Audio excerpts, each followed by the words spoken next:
There are three topics that are usually covered in an introductory physical chemistry course. There are thermodynamics, quantum mechanics, and kinetics. And here we're going to talk about the third major area, kinetics of physical chemistry. These three areas have been ordained by the American Chemical Society as the three topics. However, most courses and textbooks cover a fourth topic, statistical thermodynamics, which we'll talk about after we talk about kinetics. So what's the big deal about kinetics? Well, kinetics measures, what is kinetics? It measures how amount changes in time in a chemical reaction. For example, in this chemical reaction, suppose we mix A and B and they form the products C and D. The kinetics says how fast A and B disappear when you do a kinetics. Kinetics is primarily an experimental subject, and you take the data and then try to analyze it. Well, that by itself might be interesting, but really why are chemists interested in kinetics? Well, by doing kinetics experiments, you can determine something about the mechanism by which a chemical reaction occurs. A molecular mechanism on a molecule, what bonds break and what bonds form and what bonds are harder to break and easier to break and so on. So by doing kinetics experiments, one determines a molecular mechanism of a reaction, and molecular quantities are of interest to chemists because we care about atoms and molecules. Okay, let's refer to what we've learned before. So in equilibrium thermodynamics, recall that we had a system, and the system was in state, say state 1. And then, magically, in equilibrium thermodynamics, the system went to state 2, and equilibrium thermodynamics measures differences in state variables, for example, energy or temperature or so on, from the final state and the initial state. For example, internal energy, we look at the change in internal energy. That will be the internal energy of state 2 minus the internal energy of state 1. However, equilibrium thermodynamics doesn't say anything about how the system went from state 1 to state 2, and that is then the goal of kinetics. Okay, so let's take the example reaction here. What does this mean? This means that A molecules of A react with B molecules of B, and we'll do this a double-headed arrow here. It produces C molecules of C and D molecules of D. And in equilibrium thermodynamics, we defined a reaction quotient Q as the concentration of A raised to the A power, concentration of B raised to the B power. Oh, sorry, I have that wrong. It's early in the morning here, I'm recording this. Okay, it's products over reactants, duh. So this would be the concentration of the product C raised to the C power, D raised to the D power, divided by reactants, which is the concentration of A raised to that A power, and we're doing the stoichiometric coefficients here, and the concentration of B raised to the B power. And then at equilibrium, we said that the reaction quotient Q is equal to the equilibrium constant K. Well, now let's do a kinetic experiment. So suppose we initially have A and B in our beaker. So here's our experimental system. Here we're going to add some A and B. And we're going to have a data table here. We're going to measure by some means, optically or other means, the concentration. Say, let's look at the concentration of A as a function of time. So at 0 time, let's say this is concentration A0. And since normally when we write things on the left-hand side, they're reactants, and so they'll disappear as they go to products, at different times here, we'll have different concentrations of A. And finally, let's look at a very long time. So we'll go to equilibrium. Then this will represent the equilibrium concentration of A. And note here I'm writing concentrations here just as for example A. I'm not putting square brackets around them, so that saves a little bit in time. So in writing, so A here would just be concentration of A. So here's our data table for our experiment. We have concentration of A versus time, and let's make a plot of that. So here's the concentration of A. Initially, we said at time equals 0. This would be a function of time here. This would be concentration of A0.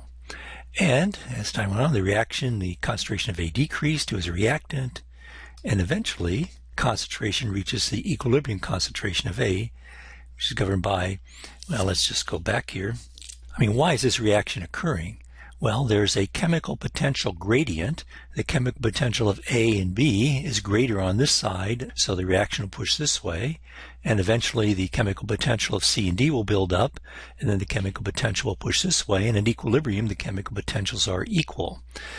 That's one way to look at it, or another way to look at it is chemical potential is related logarithmically to concentration. So here concentration of reactants is too large initially, products too small, and eventually what will happen is that the concentrations of A, B, C, and D will be in equilibrium given by the equilibrium constant here.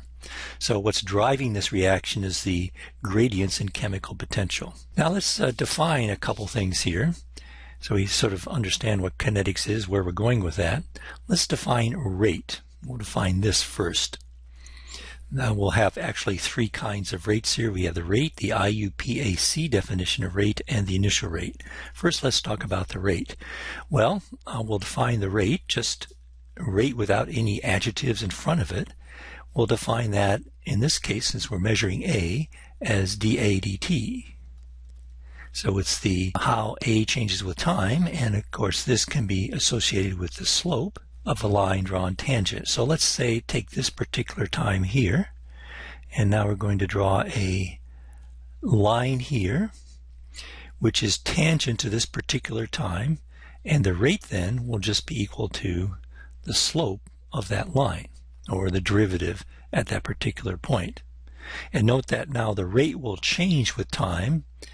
So initially it'll be a large, and by the way this is negative, so since this is a reactant which decreases with time, this will be less than 0. So it's a large negative slope. Eventually it becomes smaller and smaller, and out here at equilibrium the rate dA dt, which is the slope, is 0. So that's one of our definitions of equilibrium. It was at infinite time where concentrations don't change with time. We have flat lines here. Now let's go back, and here's our reaction here. Instead of measuring A, let's measure C, concentration of C. Well, in that case, here's a concentration of C, and let's say initially the concentration of C is 0. So when we just start our reaction, we have A and B in our beaker. We have no C and D at time equals 0. So at time equals 0, we'll have 0 amount of C, and as time goes on, C will increase and eventually it'll reach its equilibrium.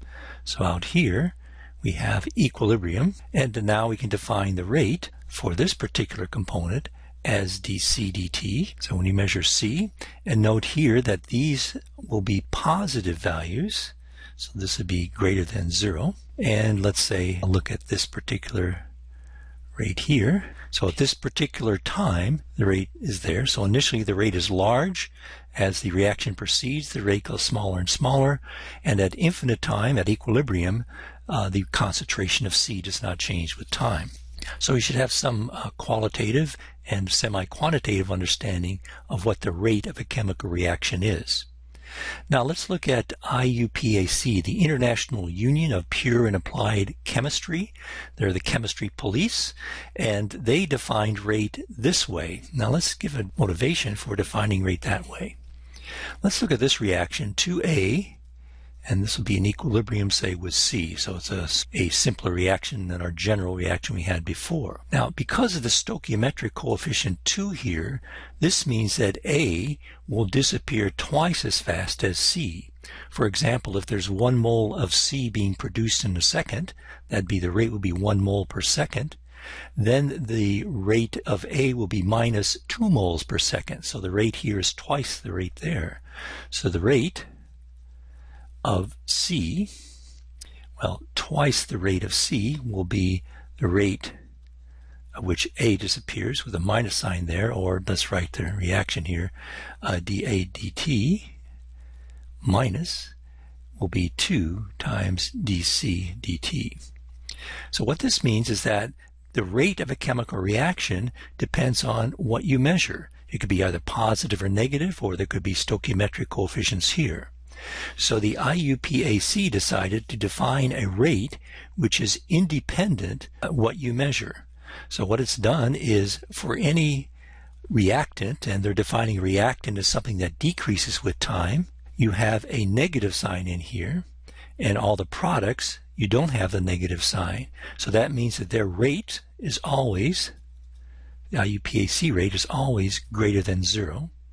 And because you are normalizing by the stoichiometric coefficients here, this means that you have a single rate for a reaction. And so like for example here, if we take this as a minus, so we'll take the product, and so now we have here the rate when you measure A minus that, and let's divide by 2. That will be equal to the rate when you measure C.